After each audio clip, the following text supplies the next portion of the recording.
wonderful young lady, full of life, and just brought happiness to everyone. Mourning the victim of a deadly hit and run, a woman struck while riding her e-scooter. Tonight, how she's being remembered and the senior now charged in the fatal crash. Good evening. Loved ones have identified the victim as Lillian Nagy. As friends and family pay tribute to her, police have arrested the suspected driver, a woman in her 80s. CTV's Allison Hurst joins us live from the scene, a residential street near Bathurst and Sheppard. Allison. Natalie, throughout the afternoon, a memorial has been growing here in the intersection as friends, family and neighbors have all come by to pay their respects to Lillian Nagy, who was killed in a hit and run. Lillian Nagy was on her way home from a friend's house when she was struck by a car and killed. I'm going to miss her with all my heart. And she would have been 65 in December. Alex Nagy, her younger brother, says she retired 2 years ago. She was just a wonderful young lady, full of life, and just brought happiness to everyone. Everyone loved her. She loved to cook and clean, would work like better than some people I know. She and her husband, John Moran, worked for the Toronto District School Board for 30 years. Nagy as a caretaker and Moran as a carpenter. The pair also had property in Malindi, Kenya, where for the last 20 years, they'd bring things like clothes and sporting equipment to the village. They bought property in Kenya and built a beautiful home and planted all kinds of trees and helped the locals. You know, you can't help everyone, but whoever they can help, they did. The crash happened just before 9 last night. The couple was riding their e-scooters home. Moran and Nagy went different directions when he went to pick a few things up from the store. Shortly after that, she was struck in the intersection at Goddard Street and Codsell Avenue. Police say the driver fled the scene. It's so horrible and so irresponsible for the driver to do that. I mean, at least stop and, you know, a minute matters for accidents like this. Toronto police tracked the suspected driver down. 81-year-old Joan Andrews is facing 2 charges, leaving the scene of an accident causing death and dangerous operation. We're supposed to be capable adults who make decisions well, based on logic and on mind, not on gut. This afternoon, friends and local residents began bringing flowers to the intersection, honoring a woman who spent her life helping others. And we spoke at length with Moran today, and while he declined the opportunity to do an interview, he did tell us that he and his wife were supposed to be heading to Kenya in the coming months. Reporting live, I'm Allison Hurst. Natalie, back to you. Okay, thank you, Allison. And a tragic story from Niagara region tonight. A child was struck and killed in the parking lot of an aquatic center in St. Catharines. It happened over the noon hour near Carleton and Niagara Streets. Investigators say the driver of the vehicle remained at the scene. The problem is the Special Investigation Unit is looking into a major crash that shut down the 400 in Vaughan for several hours. It happened in the northbound lanes at Bass Pro Mills around midnight. OPP say one driver fled the scene, but they were followed by one of the vehicles involved in the crash, who just happened to be an off-duty police officer. The suspect was arrested nearby shortly after. That person was finally taken into custody with the assistance of Toronto Police Service and York Regional Police Service. There were injuries sustained. He was taken to hospital, and as a result of that interaction, the SIU were also notified. The northbound 400 was closed for about 9 hours for the investigation, but was reopened by mid-morning. Also tonight, a scary moment at a North York apartment building when a concrete awning collapsed on a vehicle with 2 people inside. The dramatic details just ahead. We are just hours away from the latest trade deal deadline imposed by U.S. President Donald Trump. A range of Canadian goods could face increased tariffs as of midnight unless an agreement is reached. CTV's Jeremy Charon is following this developing story. U.S. President Donald Trump and Mexican President Claudia Sheinbaum announced today a 90-day extension to negotiate a new deal on tariffs. Canada doesn't have a deal yet, and there is no indication so far we'll get the same extension. We haven't spoken to Canada today. He's called, and we'll we'll see. But we have made a few deals today that are excellent deals for the country. A similar agreement would, of course, help Canada, though. Experts have said the Carney government shouldn't be rushing to get a deal done, as the CUSMA deal already in place gives Canada a better starting point than most. And today, a sign of encouragement for Canada's aluminum sector. In the wake of Ford Motor Company reporting a substantial hit from tariffs, Treasury Secretary Scott Bessent told CNBC today that Ford relies heavily on aluminum and Washington will take that into account at the negotiating table. I believe that the Ford, F-150, 250, their big truck series is made out of aluminum instead of steel, which is different than other cars. So I think maybe the aluminum tariffs have hit them harder. We will be negotiating with Canada on those. As it stands, Canada faces an increased tariff of 35% on goods not covered under CUSMA as of tomorrow. Now, most countries that have so far landed a tariff deal with Trump have faced a baseline lower tariff of 15% across the board. Some experts have suggested if Canada can get the same, but only on non-CUSMA products, it would be seen as a win. Jeremy Sherrill, CTV News, Ottawa. Premier Doug Ford weighed in on this today, saying the United States is not the only party with leverage in the trade talks, and Canada shouldn't be intimidated. We buy more products off the U.S. than Japan, Korea, China, the UK, and France combined. So I wouldn't roll over, and I've told the Prime Minister, do not roll over, hit that guy back as hard as we possibly can, and that's what we need to do. And we can do it. We can build anything here in Canada, absolutely anything. The Premier also said, quote, "We're going to win this thing," and encouraged Ontarians to buy Canadian products where possible as trade tensions continue. Also tonight, gold medal summer. Toronto's swimming sensation makes it 3 in a row in Singapore on her quest to match a medal count for the record books. But first, let's go outside on this Thursday night for a live look at the city this hour. We saw sunny skies earlier today, bit of cloud cover right now, but the temperature is much more comfortable tonight than it has been. Lindsay Morrison is here with a look at the current conditions. And Lindsay, the heat wave is now behind us. At least for now, Natalie. The most recent heat event is now done. We'll see how long it takes for the next one to arrive. Today, in addition to cooler temperatures, we've been talking about air quality. You may have noticed some haze out there today. The air quality has improved as we've made it through the afternoon and now early part of the evening. We're at a 4 on the Air Quality Health Index, or moderate risk. Special air quality statement remains in place for Southwest Ontario, but it has come to an end here in the GTA. Winds right now are coming out of the east. We've had northerly winds, though, and that has helped contribute to some of the smoke and haze funneling in. A little bit of wet weather for some early this morning. That, too, is clearing out. So is the cloud cover, and so we're enjoying some sun, at least through the early part of the evening hours now. It's currently 23 degrees. It was a significantly cooler day today, and look at that overnight low, 14. Coming up, we're going to take you through the weather forecast. We're going to talk about how, over the weekend, things are looking quite pleasant. We're going to heat up a little bit before it's finished, and it's a pretty dry long-range forecast, too. For now, Natalie and Nathan, I'll send it back to you. All right, thank you, Lindsay. We turn to a terrifying scene at a North York apartment building. One person was injured when the concrete awning of a driveway overhang collapsed. Take a look at this. This was the scene at 170 Chalk Farm Road near Jane and Wilson. Toronto Fire says a car with 2 passengers inside was buried in the rubble. One of them was taken to hospital. Their injuries described as minor. The driver of the car spoke to us about what happened. The building collapsed on us. The roof came down on your car? Yeah, not just on our car. Part of the rubble fell on me. The lady in question, she had a dislocation on her waist and her ankle because she has been rushed by the ambulance to the hospital. I was just lucky enough because I was the one that actually pushed her, for her to, if not, she would have died there.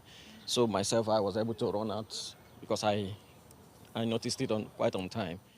City officials investigating the incident say because the awning is an exterior element of the building, it is not impacting the safety of the rest of the apartment complex. They are now investigating the cause of the collapse. A flight attendant who was a passenger aboard the Delta plane that flipped at Pearson Airport back in February accuses the airline of using an inexperienced pilot. The allegation is part of a $75 million lawsuit filed by Vanessa Miles in U.S. federal court. Miles says she was seriously hurt in the crash. 80 people were aboard the Toronto-bound jet from Minnesota, which slammed onto the tarmac, eventually ending on its roof. The allegations have yet to be tested in court. Canada's pledge to recognize Palestinian statehood this fall has prompted a range of reactions from right across the globe. CTV's Abigail Beeman reports on the aftermath of Ottawa's diplomatic move and the timing of that decision. News Canada intends to recognize Palestinian statehood lands with hope on the streets of Gaza. This teacher thanks Canada and feels the world is beginning to wake up. The level of human suffering in Gaza is intolerable, and it's rapidly deteriorating. Canada's Foreign Affairs Minister posted this photo saying Canadian aid is beginning to enter Gaza and thanking Jordan for facilitating an airdrop. Fighting over what falls, Gazans say airdropped food is like a dog chasing a bone. The U.S.'s special envoy landed in Jerusalem, while the president mixed foreign policy and trade, posting in the middle of the night, Canada's decision will make it very hard for us to make a trade deal with them. Oh, apostrophe, Canada. This is just Trump trying to use yet another tactic to put pressure on Canada. And I'm frankly very proud that the Prime Minister and his government made that decision, even though no doubt somebody was telling them that this could impact the trade negotiations. I think the government is putting the cart before the horse here. The Center for Israel and Jewish Affairs is concerned the government didn't tie its conditions to the release of hostages or the immediate removal of Hamas, worried it will embolden the terrorist group. Conceivably, we're going to have Canada recognize a Palestinian state where Gaza is still under the control of Hamas and innocent Israelis are still being held hostages in the terror dungeons of Gaza. CEJA says there is increased fear and concern in the Canadian Jewish community in the wake of the government's decision, fear of even more anti-Jewish hate and attacks. Abigail Beeman, CTV News, Ottawa. Canada, the U.S. and several European allies have issued a joint statement calling out Iran and alleging a surge in threats posed by that country's intelligence services. The group statement says the countries are united in their opposition to Iranian operatives' efforts to kill, kidnap and harass people in Europe and North America. It says Tehran is increasingly collaborating with criminal organizations to target journalists, descendants, Jewish citizens, as well as current and former officials. The statement continues, quote, "This is unacceptable." Iranian officials haven't immediately commented.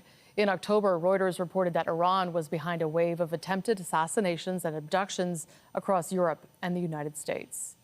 A judge in Quebec has delayed his decision on whether to grant bail to 3 men facing terrorism charges. This is in connection to an alleged plot revealed earlier this month in which 3 men in their 20s are accused of planning to forcibly seize land in the Quebec City area. They face a range of charges, including facilitating a terrorist activity. A judge was expected to rule today on whether to grant them bail, but has now told lawyers he needs more time. A 4th accused faces weapons charges. The Canadian Armed Forces confirms 2 of the men were active members of the military at the time of their arrests on July 8th. In Alberta, the debate over whether to remain a part of Canada is getting closer to coming to a vote. The province's chief electoral officer has said a citizen initiative can start gathering the necessary signatures to put a question on the ballot. It asks, do you agree that Alberta should remain in Canada? At the same time, the chief electoral officer referred a competing referendum question to the courts. It asks, do you agree that the province of Alberta shall become a sovereign country and cease to be a province in Canada? It says he took the step to see if the proposal contravenes the Constitution. Alberta Premier Danielle Smith has asked officials to withdraw that referral. The city of Thompson, Manitoba is set to extend a state of local emergency for another 30 days as a trio of wildfires threatens the community. It's really been unsettling that this is really actually happening to us. The closest fires are burning about 14 kilometers northeast of the city. Fire breaks are going up and sprinklers are being set up in some areas. Crews from Quebec have been helping put out hotspots. This comes as evacuees from other communities across Western Canada wait to see when they can return home. The police came and said, you've got 5 minutes. So I was already ready to go. The Drought Hill wildfire, which is believed to have been caused by a truck fire, was discovered yesterday near Peachland, British Columbia, and quickly grew to 27 hectares. The Central Okanagan Regional District issued evacuation orders for about 400 properties. Another 225 properties have been placed on evacuation alert, and residents have been told to be ready to leave at a moment's notice. To the pool, and Canadian swimming superstar Summer McIntosh has won her third gold medal at the World Aquatic Championships. The 18-year-old is on a quest to win 5 gold medals at the event, matching a record set by the legendary Michael Phelps. CTV's John Venevali Rao has more on her success and her fans watching from home. Summer McIntosh looking for gold medal number 3. As the swimming sensation made her way to the pool, half a world away in her hometown, these young swimmers gathered to watch. She's in there, she's ready to race, so hoping for the best. I think she'll do well. And sure enough, McIntosh didn't disappoint. Look at McIntosh go. Winning the 200-meter butterfly and missing the world record by just 0.2 of a second. Visibly frustrated by that. I didn't reach my goal tonight, but happy with the gold, happy with the win, and just gonna keep pushing forward. McIntosh is looking strong. Already she's won 3 golds in individual events and has her sights on scooping up 5 at a single World Swimming Championship, a feat that's only ever been pulled off by megastar Michael Phelps. Crazy. She's like a literal machine.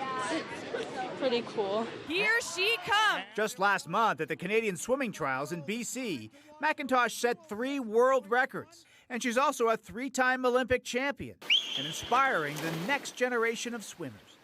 Her accomplishments are Canadian accomplishments. Like, it means everything to her and everything to us. She's truly one of a kind, just to see how she just seems to glide on top of the water.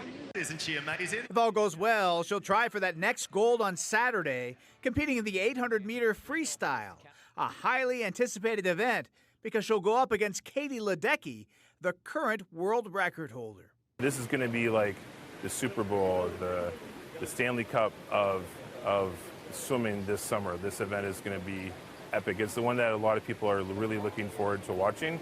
And if she wins on Saturday, she'll go for that 5th goal on Sunday, competing in the 400-meter individual medley. John Venevali Rao, CTV News, Toronto. The Toronto Blue Jays are making news tonight. The MLB's trade deadline is now passed, but not before the team added some big-time pitching to help their roster. The Jays acquired starter Shane Bieber from the Cleveland Guardians. The Guardians will reportedly receive pitching prospect Cal Steven in the deal. MLB Pipeline lists Steven as the Jays' number 5 pitching prospect. Bieber, meanwhile, is yet to pitch this season after recovering from elbow surgery a year ago. The 30-year-old won a Cy Young during the 2020 pandemic-shortened season. And how's this for a bird's eye view? The Blue Jays are on top in more ways than one. We've got the story behind this sky-high tribute to the team a little later in the newscast. I'm Scott Lightfoot live at what was, until about 2 seconds ago, a very loud Lampert Stadium. Things are heating up here. Toronto Caribbean Carnival is getting into full swing tonight. It is the King and Queen Showcase. We'll show you the setup as things really kick it up a notch. Thanks, Scott. I'm Pat Four, and coming up on Consumer Alert, if you're going on vacation this summer, you may be renting a car. But did you know you could be denied a rental if you're considered too young or too old? One man was surprised to be denied a rental car because of his age. All of that story, that's just it. Well, suddenly we found ourselves a little below seasonal today. Average temperature this time of year is 27 degrees. We were closer to 23 or 24 this afternoon. Your Toronto Caribbean Carnival forecast looks awesome. Lots of sunshine in store this long weekend, but we could see a little wildfire smoke drift back in. We'll show you when that looks the most likely coming up. And stay with us. We've got another full night of great shows for you right here on CTV.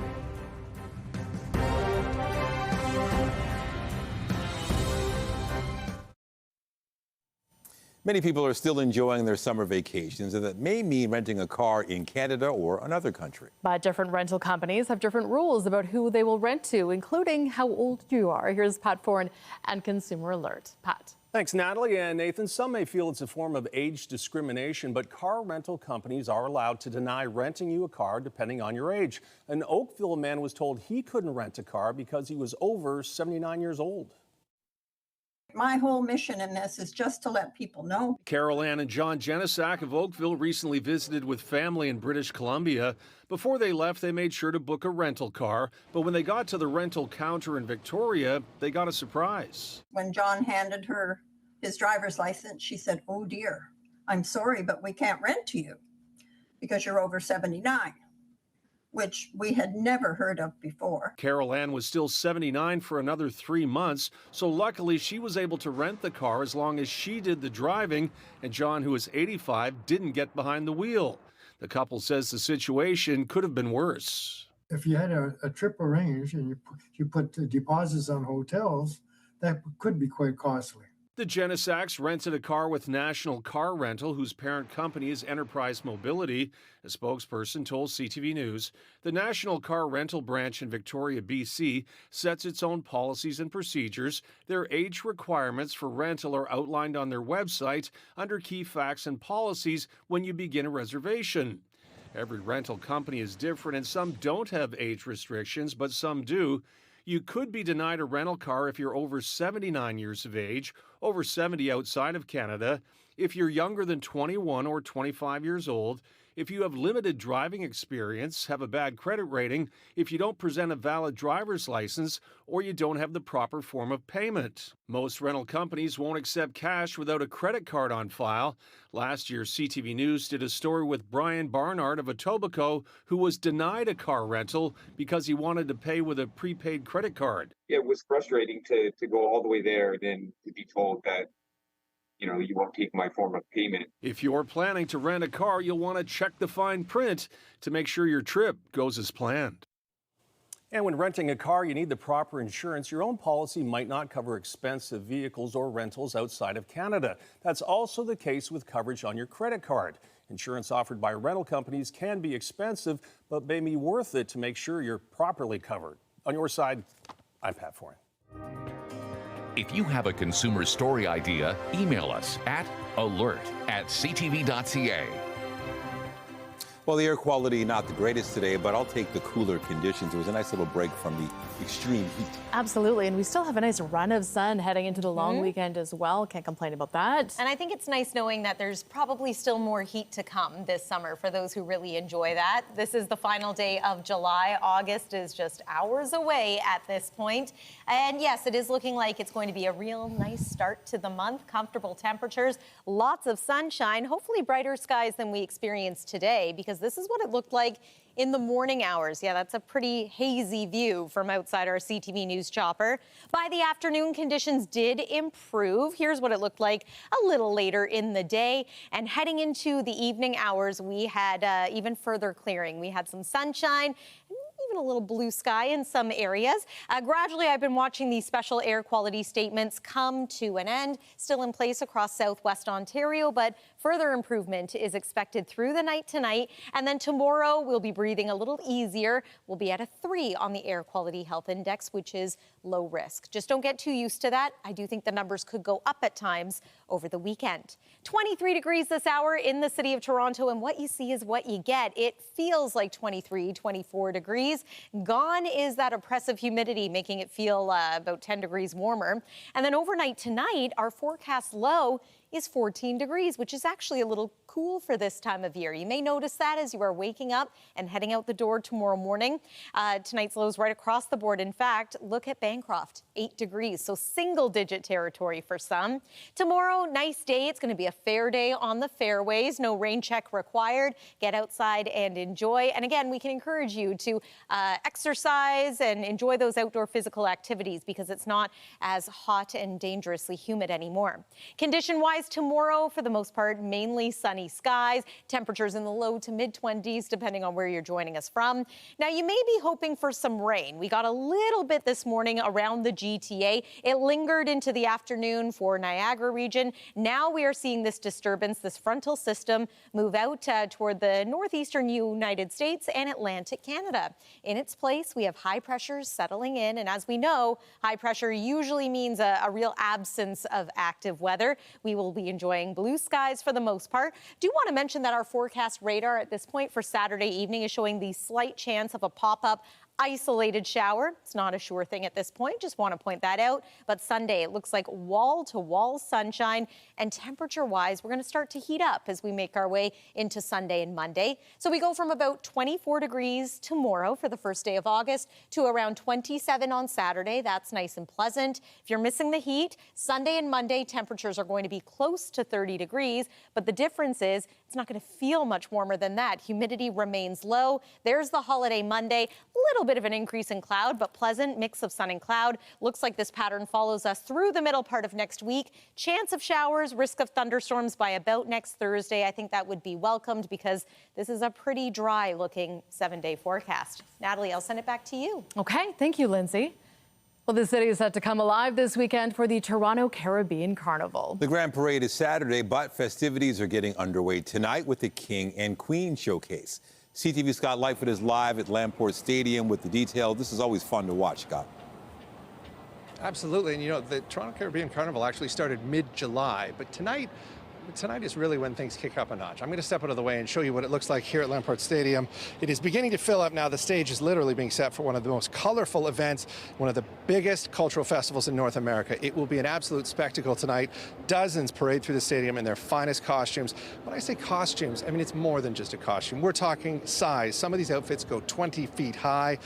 It's pure spectacle. Lots of color here at the King and Queen Showcase. Now, these outfits take months to make. Tonight is the night they get shown off both to the festival and the world. And this is the first of a number of big events happening at the festival over this long weekend. The festival, of course, has been running since 1967 under a number of different names, and it continues to change and evolve. Here's one of the festival organizers on the plans for this year. The highlights this year is we're going to have these amazing, beautiful, unique experiences. Today we're at the King and Queen Showcase. Tomorrow we're going to have Panel Live. Then we have the Grand Parade on Saturday, obviously. But the new experiences this year will be at Sankofa Square and Coronation Park. There we have Carnival villages where you can experience the food, the sound, the steel band, the music, experience all that is Caribbean. So people are starting to stream in. The stage is almost set here. They're still making some last-minute preparations. The event starts just under 30 minutes. That's the King and Queen Showcase. It goes until close to midnight tonight. We will, of course, have the latest tonight on CTV News at 11:30. For now, reporting live at Lamport Stadium, I'm Scott Lightfoot. Back to you. Thank you, Scott. Also tonight, are they really a thing or just friends? Rumors roar after Justin Trudeau attends Katy Perry's concert in Montreal days after the pair were spotted dining together.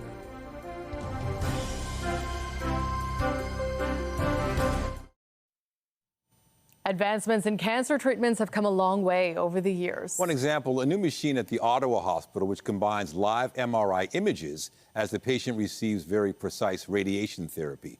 As CTV's Peter Sperling reports, is something doctors say was unheard of until recently. It's the latest advancement to fight cancer. I call this Star Trek. This is a new MR-Linac machine targeting cancer with pinpoint accuracy. One of the most important parts of radiation therapy for us is actually aiming at the right spot, right? So historically we had a lot of trouble doing that because different parts of the body can change shape, they can move around, just even with breathing. It combines imaging with radiation at the same time, even as the tumor moves during treatment. So it makes the treatment much more precise, makes it much more concentrated. Certain people who would not have had treatment can have treatment now. It's essentially two devices in one, an MRI used to take images inside the body, and one that delivers radiation treatment.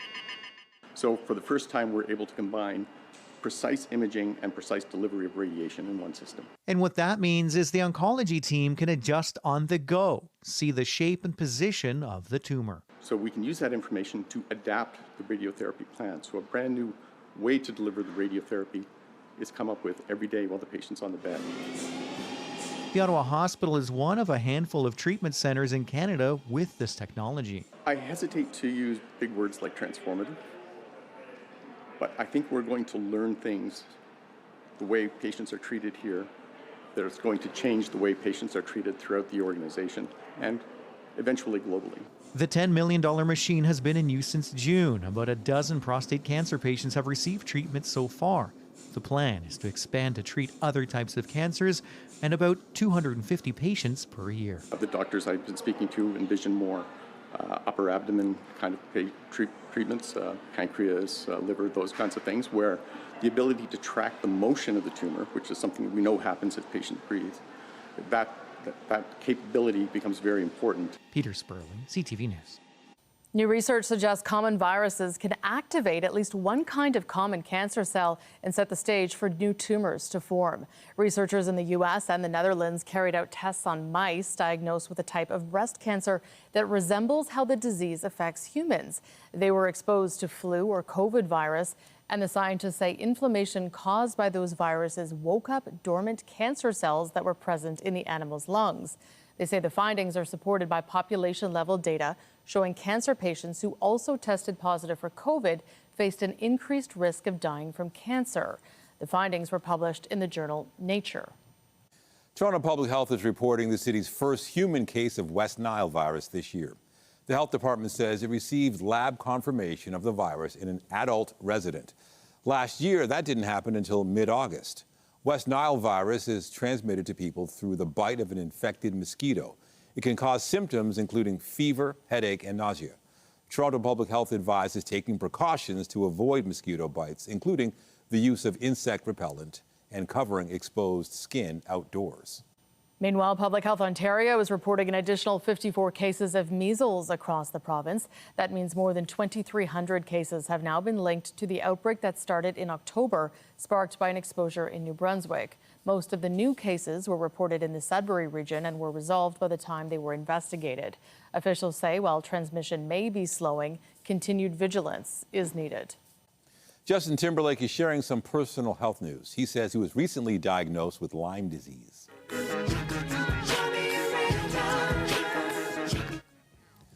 The pop star broke the news in an Instagram post where he also said living with the bacterial infection can be, quote, relentlessly debilitating, both mentally and physically. The 44-year-old has been on a world tour since April of last year.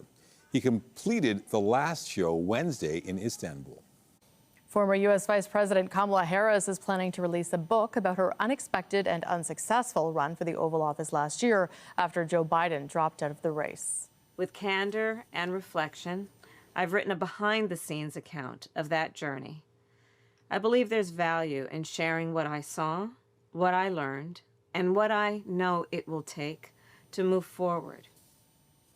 The book is titled 107 Days, and it comes as Harris's political future remains unclear. She indicated just yesterday that she will not be running for governor of California next year. The former VP's book is out September 23rd. And the rumor mill is buzzing after a very notable fan, a former prime minister, was spotted at last night's Katy Perry concert in Montreal. Justin Trudeau was in the crowd at the Bell Centre Wednesday night, taking in the pop star's Lifetimes tour. Now, it comes just days after the two were seen having dinner at a posh Montreal restaurant. TMZ posting this video of Trudeau and Perry, who recently split from her husband Orlando Bloom, sharing a meal before going for a stroll, sparking dating rumors. The Toronto International Film Festival has announced the first 4 honorees at this year's Tribute Awards. Soon after receiving a Key to the City Academy Award winner Guillermo del Toro will receive the TIFF Director Award, while fellow Oscar winner Jodie Foster will receive the TIFF Share Her Journey Groundbreaker Award. Both creators have films screening at TIFF this year. They will be honored alongside Japanese writer, director, producer Hikari and South Korean actor Lee Byung-hun. The awards are handed out on September 7th. TIFF itself runs from the 4th to the 14th. A long and successful musical career can be difficult to attain, but that is just what Divine Brown's been able to achieve. CTV's Andrea Kay sat down with Brown, who is now back on the Toronto stage in the musical Natasha, Pierre, and the Great Comet of 1812.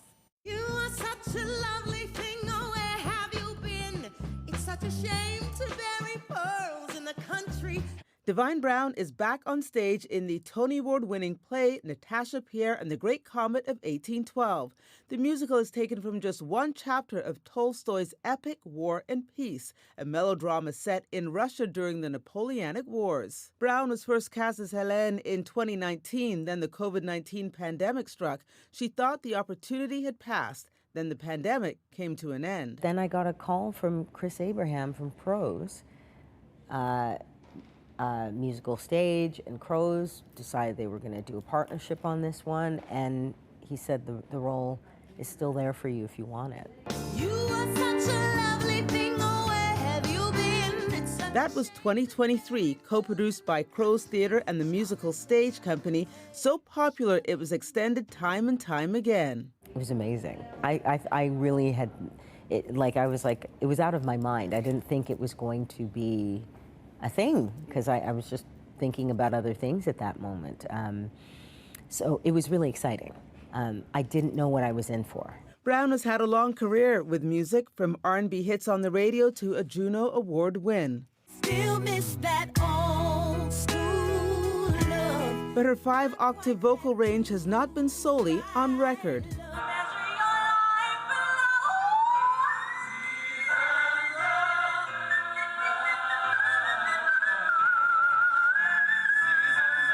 She effortlessly moves from the studio to the stage. This was her show-stopping number in the musical Rent 25 years ago. It's great to be back. I think it's great to be back. It just brought me back to, like, you know, a quarter of a century ago and being like, oh wow. Because of her history with this opera, she says this time around her performance is more relaxed. It's bittersweet because we know that we have a 6-week run, and we've got to make each show matter. Even when we come in and we're tired and we're talking about because I'm saying my feet are barking by the end of the week every week. But I do what I have to do I get that like nice foot massage before the Sunday matinee so that I can give my 110%. Natasha Pierre and the Great Comet of 1812 is on stage now at the Royal Alexandra Theatre until August 24th. Andrea Case, CTV News. After the break, holding court one last time. Montreal's Eugenie Bouchard serves up a thrilling performance in front of hometown fans as she bids farewell in her final pro tennis match.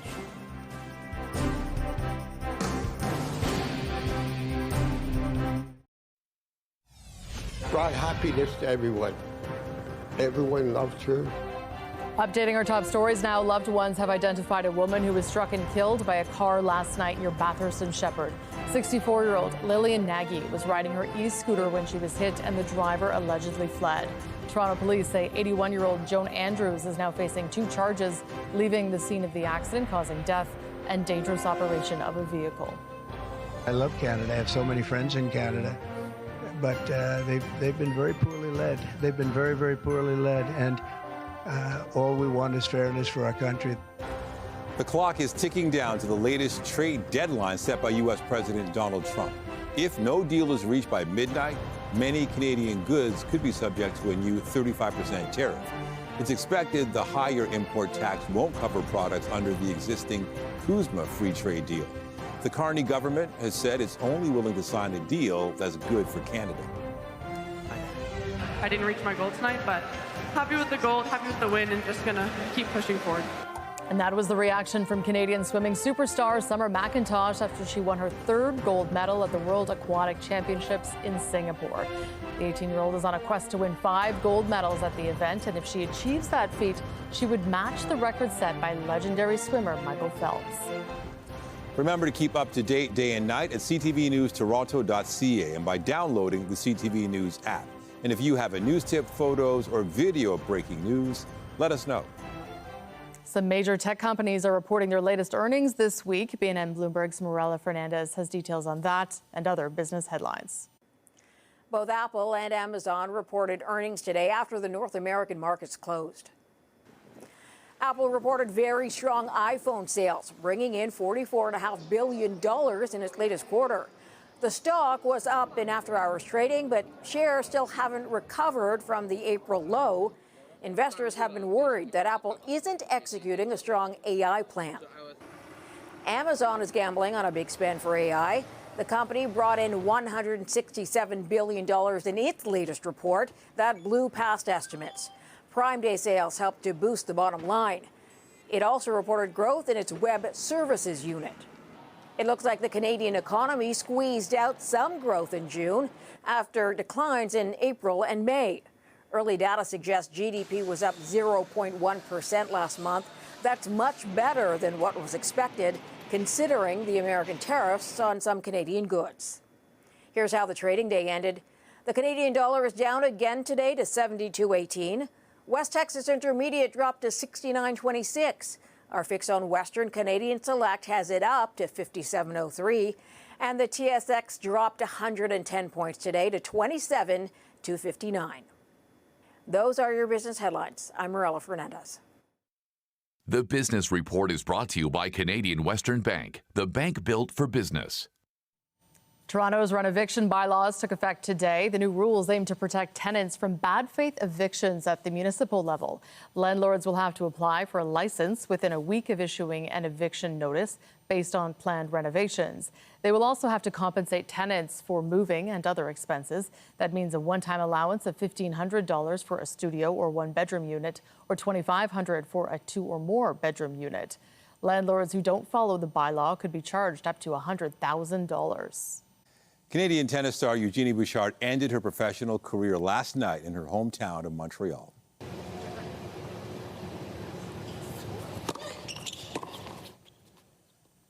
Bouchard played Belinda Bencic, losing the first set, but then rebounding in the second. But she lost momentum in the third and was beaten 6-2, 3-6, 6-4. After the match, Bouchard thanked the fans, her coaches, athletic trainers, and her family for helping to make her tennis dreams come true. I want to thank my family, mom, dad, my sisters and brother, for their sacrifice and support. It's only because of that I'm standing here today.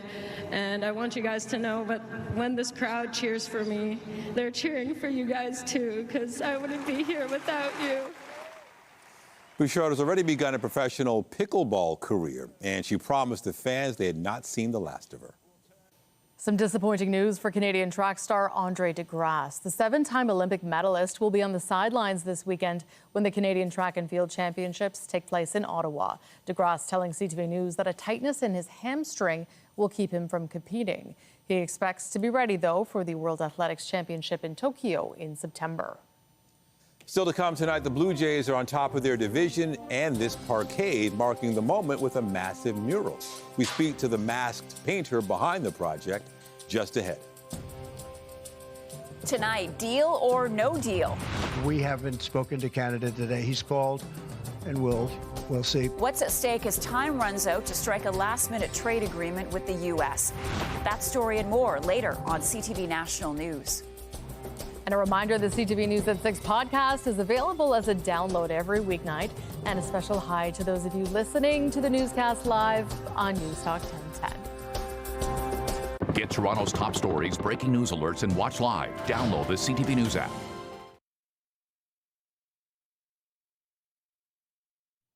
Finally tonight, when it comes to Blue Jays pride, it doesn't get much bigger than this. A giant mural is transforming a parkade in Yorkville. Today we got a bird's eye view of the work, and CTV's Jessica Smith talked to the elusive artist behind it.